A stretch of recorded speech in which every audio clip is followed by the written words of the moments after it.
The Big Issue. Breaking down the issues that matter.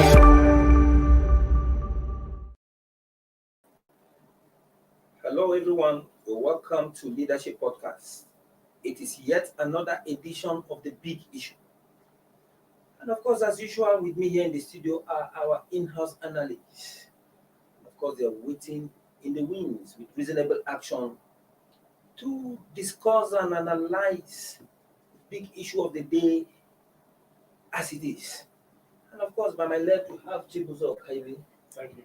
And of course, Paul Agbo is also here. It's a pleasure to be here. Welcome to the program. And for the big issue of the day, it is the interim injunction issued by a high court in Rivers State, restraining national chairman of the People's Democratic Party, Uche Secondus, from further parading himself as national chairman of the party. Specifically, the court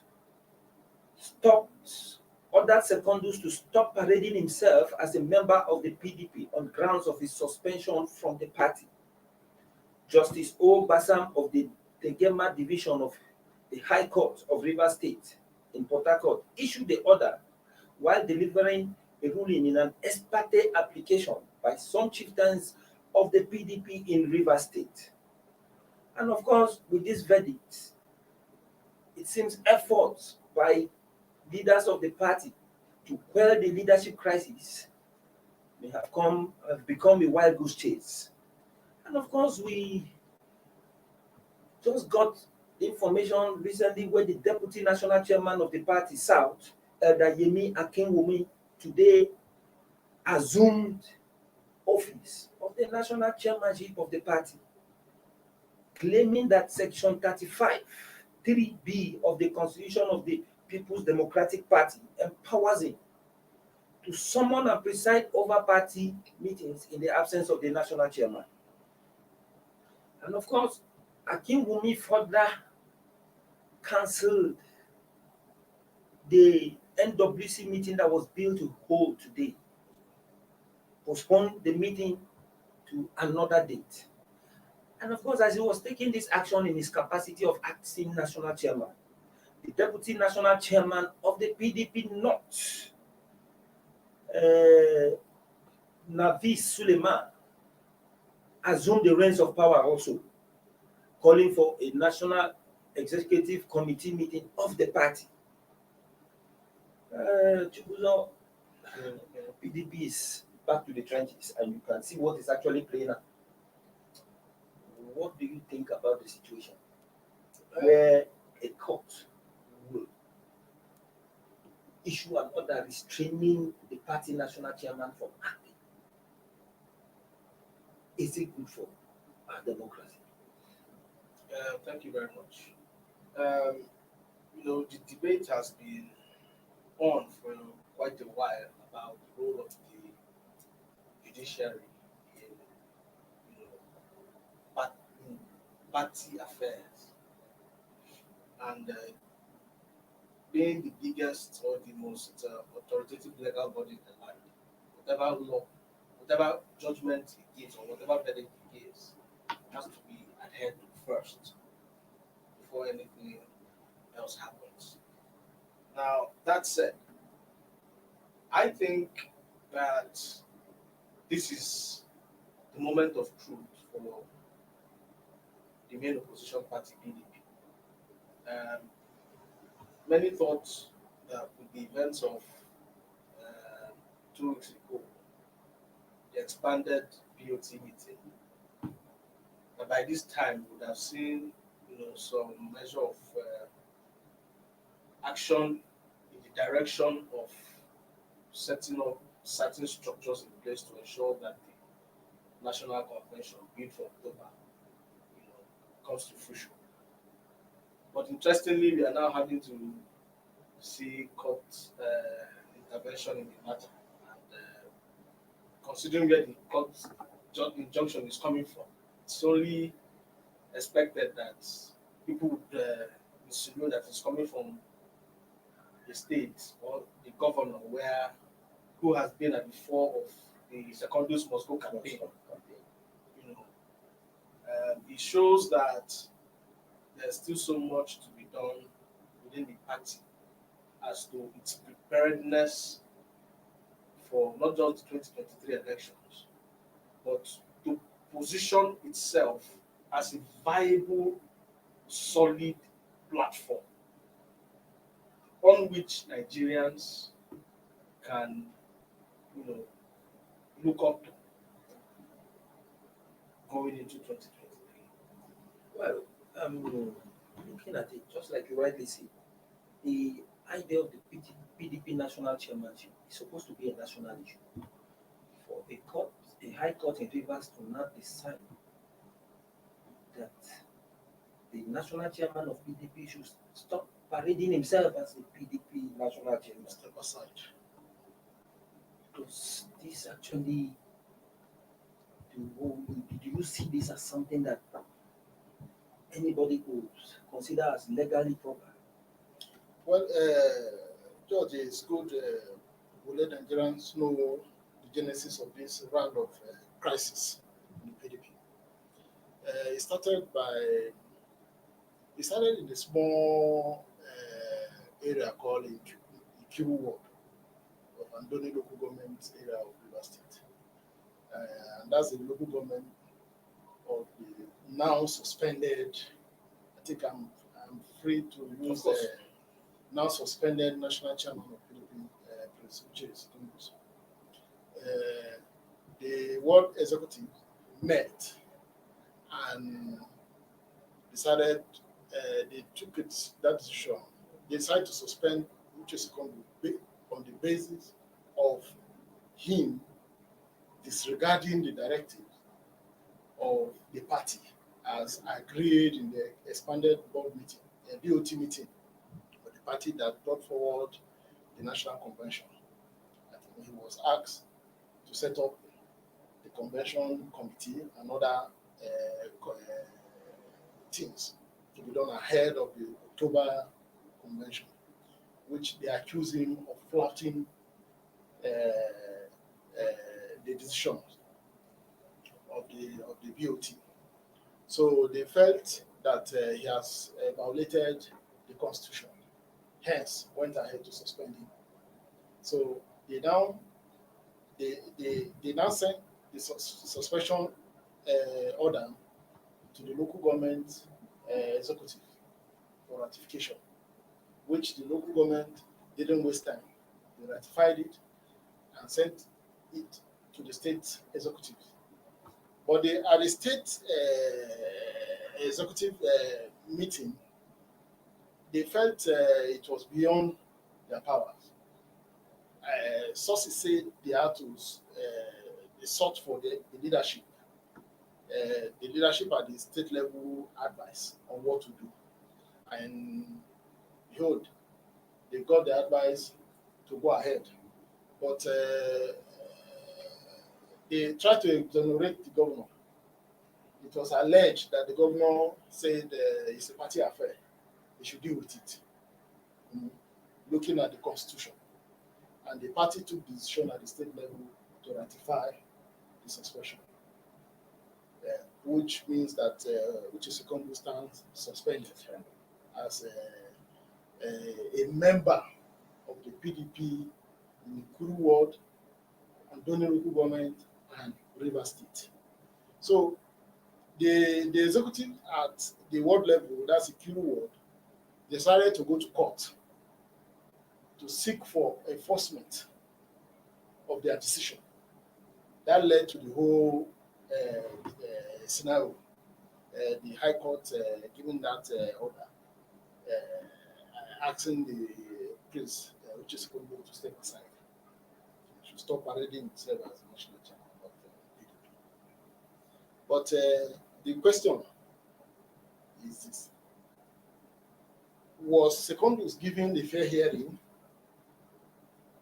Was he invited? When was he invited? What was the timeline? Did they give him time to prepare for defense? There's always an appeal panel in every Congress organized, both in all the political parties. You give people opportunity to air their views, their opinions, how they feel. But was Secondus given that opportunity to defend himself? Why the hurry to suspend him?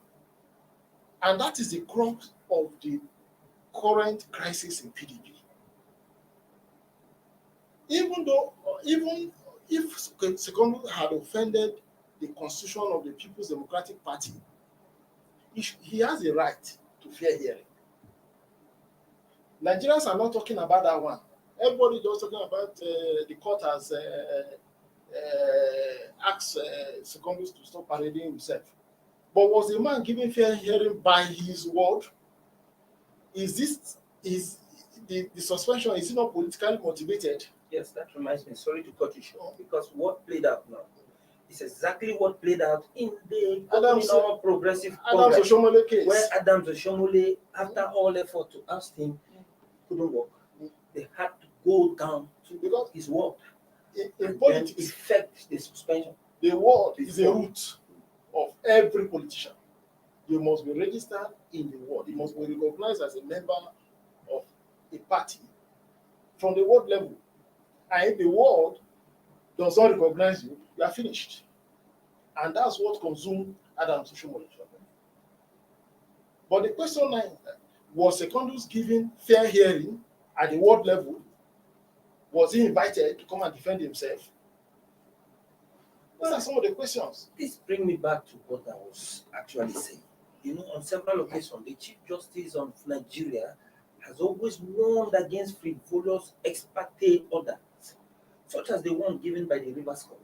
But you must also understand that it's what you give the court, that the court worked on. The court does not initiate a case. It is what was given to the court that the court worked with. So nobody should blame the court. The courts are always open for all Nigerians. So the court has nothing, has no share of blame in the PDP crisis. But you see, the judiciary seems not to be helping the growth of democracy in Nigeria. The thinking is that if Secondus also approach the court now, another court, don't be surprised that another court of law might issue an order asking that status quo be maintained. It now becomes a constitutional issue. Secondus said he's not afraid of the court. He's going to the court. That is the point. This what is playing out now, and like you did point out, the Chief Judge of Nigeria, I don't know if it's this one or the previous one, did make mention. Even the current one has also referred to that. Because I think it is ridiculous that courts or judges would allow themselves to be tossed around by people who think cases that are, and I think that case was made about one of the judges during the Sheriff and McCarthy incident. Because with what we are saying now, we might just go back to that era. That is what we are likely to have now with what is playing out. And if you recall, there's a key character or a key actor appears to be at the center of this, and that character appears to be coming up again from the look of things. But the Supreme Court then made reference, and it was a very stern warning and a strong tongue lashing of that judge, that he carried himself in a way that was unbefitting of a judge. Jumping into the political arena. Yes. And I think it is important the judiciary visits this issue all over again, because even before this case, we saw what played out with the ABGA issue in Anambra, where judges were just throwing out injunctions and orders left, right, and center. I think this issue has to be addressed critically. Because the Anambra one became so worse that at the end of the day, INEC came out to raise the alarm. For goodness sake. That the forum shopping by politicians from court to court it is becoming ridiculous for a favorable judgment who post serious threat. It is not just become, it is ridiculous. 3 elections. Yeah. It is ridiculous that the judges would allow themselves to be tossed around in the way they are being tossed around. So I think something strong and stern has to be done, because from the look of things, we would expect that Secondus is going to go to court to challenge what has happened. And we can expect that the other party is also going to push it, take it a step further. Yes. And then we continue to go that way and all that. And the judiciary become the toss thing. And it begins to affect the party, And especially it when it comes reduces the respect and the prestige of the judiciary, whether they like it or not. It will erode the perception that Nigeria should have of them. So I think this is the time the judiciary should put his feet down and begin to be very circumspect about the kind of cases that are brought to them. Of course, justice should be they should keep their doors open and ensure that they do, but they should also be circumspect about the kind of cases people bring to them.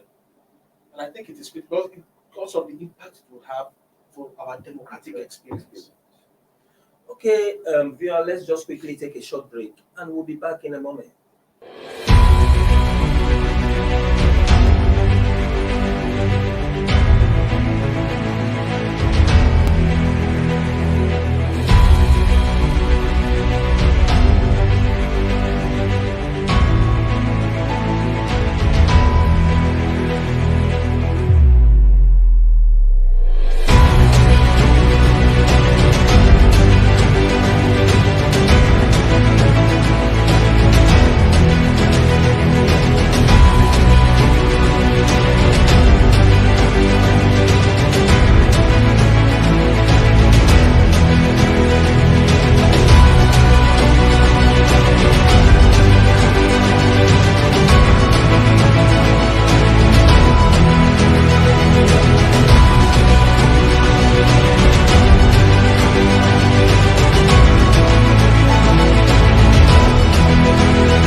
The big issue. Breaking the big issue. Breaking down the issues that matter. Well, you're back from that very short break. And of course, it's Leadership Podcast. And it is the big issue. And the big issue of the day is the PDP Leadership Crisis. Secondus and the entrapment of a restraining court order. Well, back to what we're saying, to see what is actually playing out now in the party. The Deputy National Chairman South of the party, Akinwonmi, has come to claim the leadership of the party in acting capacity. Quoting section 35 of the party, even went ahead to postpone the National Working Committee meeting that was due to go today. And at the same time, Deputy National Chairman not of the party, Nafis Suleiman, is also claiming leadership of the party in acting capacity. And he has quickly called for the National Executive Committee meeting of the party. Who do you actually think among these two deputies constitutionally empowered to take over the leadership of the party in the absence of the national chairman? Nasif Suleiman is an interested party in this case, because by the virtue of him being a member of the PDP and also a member of the NWC. But in this case, it is right to see him as a medicine interloper in this case. A medicine interloper. In this case, because the constitution is very clear.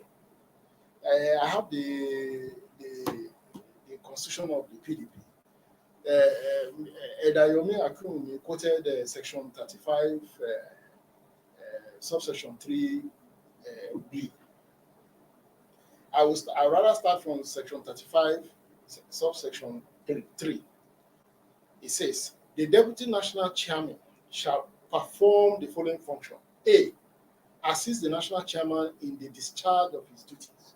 B, perform such other party functions as may be assigned to them.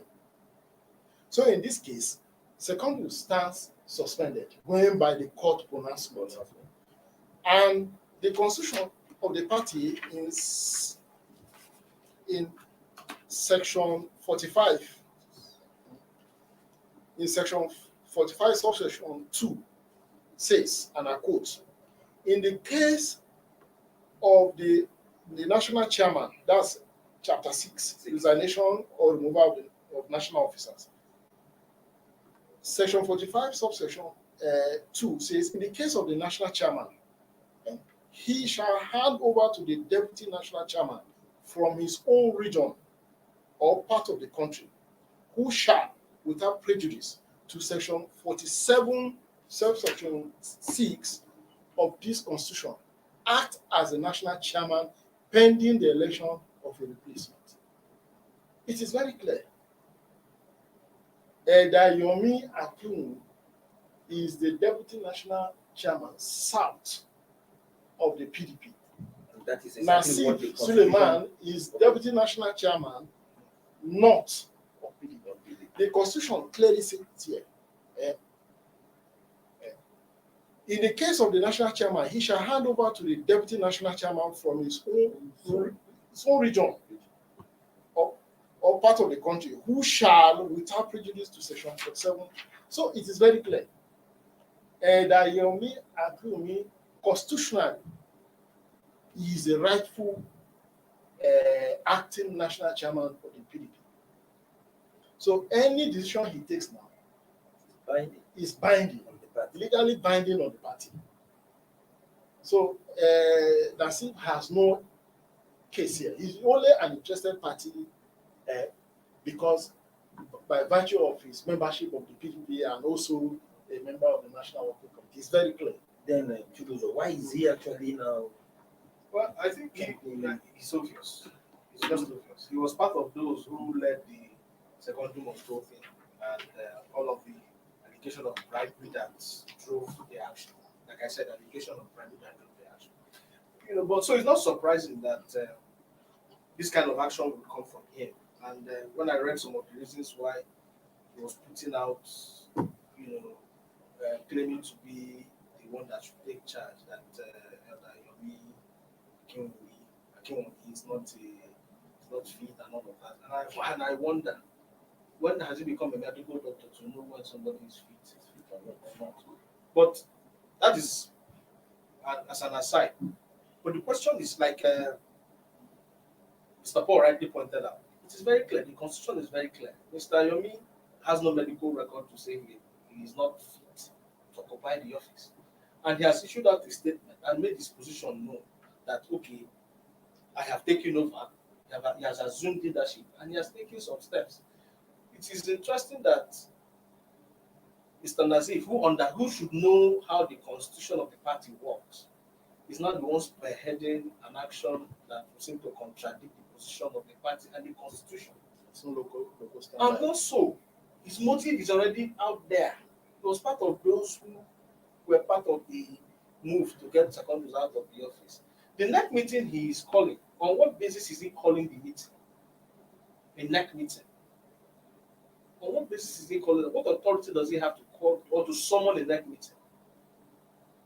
And now, according to people, at least I was able to speak with a few people within the party today, and from the sound of it, it is very clear that the whole idea of the next meeting is to see how they can gather a set of people to declare, a vote of no confidence on Secondus.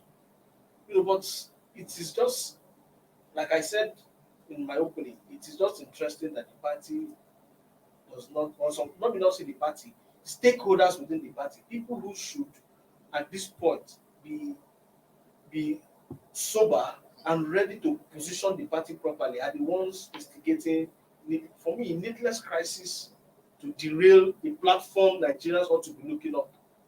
We are already complaining that the party is not giving as much opposition as it ought to, and now we are having parochial interests, impair the vision of the party.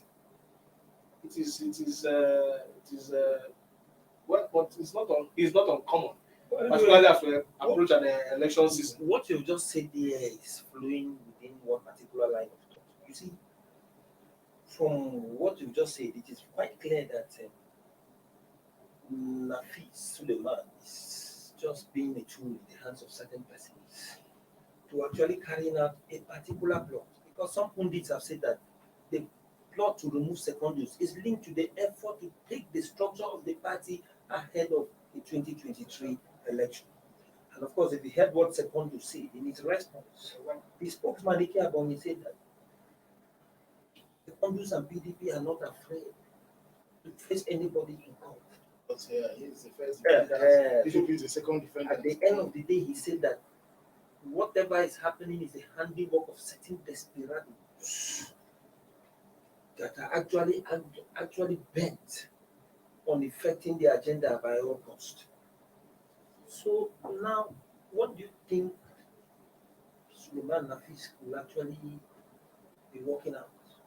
Will be considering those that are actually sponsoring? What do you think is their next line of action? Well, I will not join Secondus in using the word desperados. It's an interest fighting Exactly. for attention, Exactly. and for space within the PDP. Exactly. Well, it's normal. Politics is a game. Who plays fast and who plays intelligently takes the day. But they ought to be careful.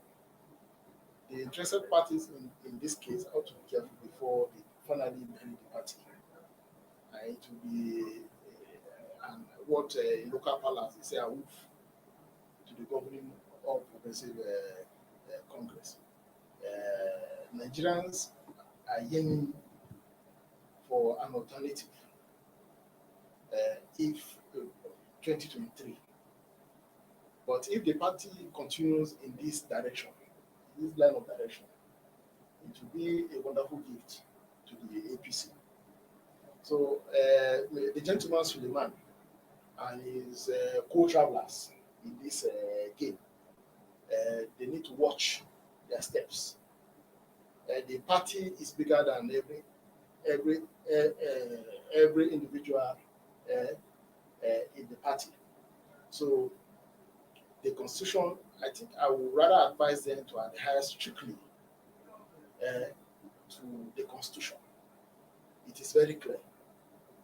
And they should try and resolve this matter amicably. The convention is just by the corner. Why all this confusion and infighting? The convention is just by the corner, whether October or December. How many months? With the convention by the corner, are you sure that particular convention is actually going to take place? Because from what has started now, it will be strings of litigation, a situation where Secondus will definitely go to court. There will be strings of litigation for sure, but we do not pray to see what happened during the model schedule era. We don't want that kind of scenario. It will take the party backward. It will finally bury the party because one, fund is an issue. So they don't need to dissipate energy in settling scores within the party. Rather, they should find a way out and get the convention done and the winners get new leadership and move on. Well, viewer, that is the much we can take for today's edition of The Big Issue. Join us same time tomorrow for another episode. For now, it's goodbye.